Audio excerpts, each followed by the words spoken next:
The scariest part of losing your job in 2026 isn't HR saying your role is eliminated, it's what happens next. Subscribe for practical finance breakdowns that keep you prepared, not panicked. The applications nobody answers. The resume rejected before a human even sees it. The bills that keep moving like nothing changed. Because losing a job in 2026 isn't just finding another one, it's surviving a completely different system. Section 1. The email before the storm. Abene is 41. She works in marketing operations. Remote role, decent benefits. A car payment, credit cards, a 401k, and $4,300 in savings. Not rich, not broke, just average. Then, one Tuesday morning, her Slack freezes. Her email asks her to sign in again. Then, a calendar invite appears. Important business update. 20 minutes later, she's unemployed. No warning, no mistake, just corporate language. Restructuring, efficiency, position eliminated. Her job becomes one severance sentence. That's the first thing job loss changes. You realize stability was never owned. It was borrowed. Section 2. The market looks fine until you need it. From a distance, 2026 doesn't look like chaos. Headlines sound calm. But then Abene starts applying. 10 applications. 30. 70. She rewrites her resume, updates LinkedIn. Still silence. And silence is worse than rejection. Rejection gives closure. Silence gives doubt. Did they see it? Did AI filter it out? Was the job even real? That's when Abene learns. The market can look fine on paper and still feel brutal inside your inbox. Section 3. The new boss is the filter. Abene thought she was applying to companies. Really, she was applying to systems. Applicant tracking systems, keyword scanners, AI screening. The first person judging her may not be a person at all. That's why people search. Why am I not getting interviews? Is AI rejecting my resume? Are job postings fake? Because the job hunt feels like throwing your life story into a machine and hoping the machine likes your verbs. In 2026, being qualified isn't enough. You have to be searchable. You have to match the description. You have to show proof. You need referrals. You need a strategy. Section 4. The white-collar shock. A few years ago, office jobs felt untouchable. Now companies ask, how many tasks can software do before we need fewer people? Sometimes AI is the reason. Sometimes AI is the excuse. Either way, workers feel it. Abene sees the new job postings. One role wants automation, analytics, copywriting, dashboards, AI tools, project management, and strategy. Entry-level jobs want experience. Senior jobs want senior skills at mid-level pay. The market isn't just asking, can you do the job? It's asking, can you do 2 jobs, faster, with tools? If this is hitting home, hit like. It helps more people find real financial content. Section 5. The first 72 hours matter. When Abene gets laid off, her first instinct is panic. Apply everywhere, tell nobody, pretend she's fine. But the first 72 hours should be control. Day 1, stop the financial bleeding. List every bill. Divide into 3 groups: must pay, can reduce, can pause. This isn't shame, it's survival math. When income stops, your job is to buy time. Day 2, protect your credit. Missed payments make everything harder. Apartments, loans, insurance, credit access, even some employers in sensitive industries. So Abene calls lenders before she misses payments. She asks about hardship options. She protects minimum payments. If you're rebuilding after a money shock, your credit habits matter.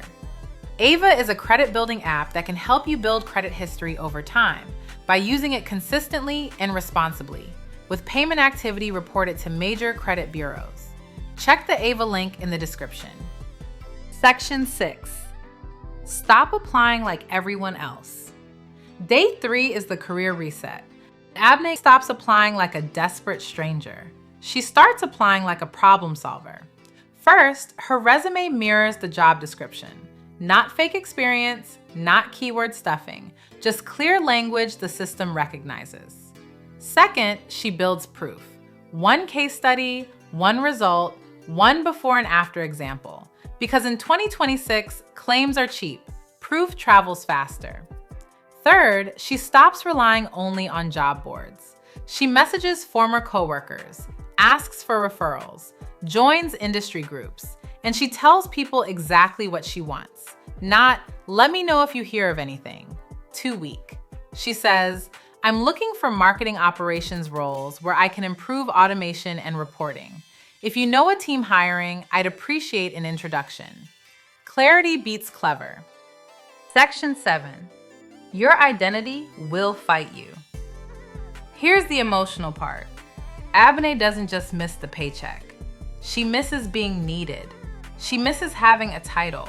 She misses saying, I work at. That's dangerous.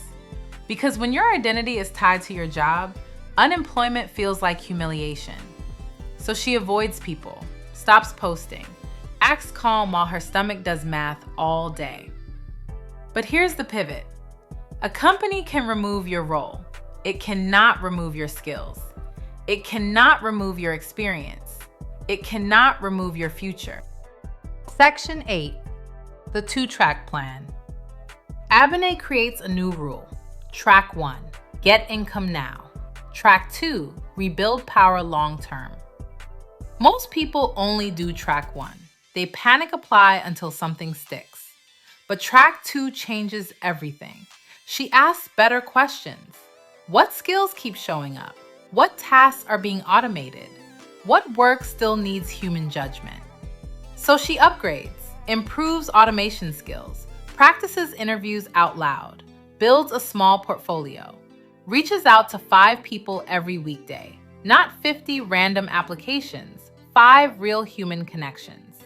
Because in a frozen hiring market, relationships are leverage. Section 9. The money lesson. After 6 weeks, Abney gets a contract project. Not a dream job, not full-time, but money comes in. And money changes her nervous system. The first invoice isn't huge, but it proves something powerful. Her income doesn't have to come from one place. That's when she understands financial freedom differently. It isn't private jets. It's having options when life gets ugly. Cash is an option. Skills are an option. A network is an option. Side income is an option. Low fixed expenses are an option. Good credit habits are an option. Her old life had one income, one plan, one identity, one company controlling almost everything. That wasn't stability. That was exposure. Section 10. Why everything changes. 4 months later, Abney gets an offer. The pay is lower. Her pride resists it. Her new mindset accepts it. She takes the job, but she doesn't rebuild the old trap. No new car, no apartment upgrade, no I deserve it spree. She keeps the contract client, builds savings, keeps networking while employed, updates her resume, tracks her skills like assets. The biggest mistake after a layoff is getting comfortable too fast. Same bills, same lifestyle creep, same dependence. Same fear under a nicer paycheck. Abney doesn't become paranoid, she becomes prepared. So why does everything change after you lose your job in 2026? Because you finally see the game clearly. Job boards aren't enough. AI is reshaping hiring. Debt gets louder when income gets quiet. Credit, cash flow, skills, savings, and reputation are all connected. Most importantly, you stop worshiping the paycheck. You still respect it, you still need it, but you stop confusing a paycheck with safety. Real safety is being useful, adaptable, financially lighter, and harder to corner. In 2026, the winners aren't always the highest earners. They're the ones with the most options. Here is the real takeaway. A layoff exposes your real system. AI has changed the job search. Protect credit and cash flow fast. Job boards alone are not enough. The goal is options, not just another job. I'm curious to hear from you. Have you ever been laid off? Could you survive one missed paycheck? Drop your thoughts in the comments and subscribe for more practical personal finance content. Thanks for watching.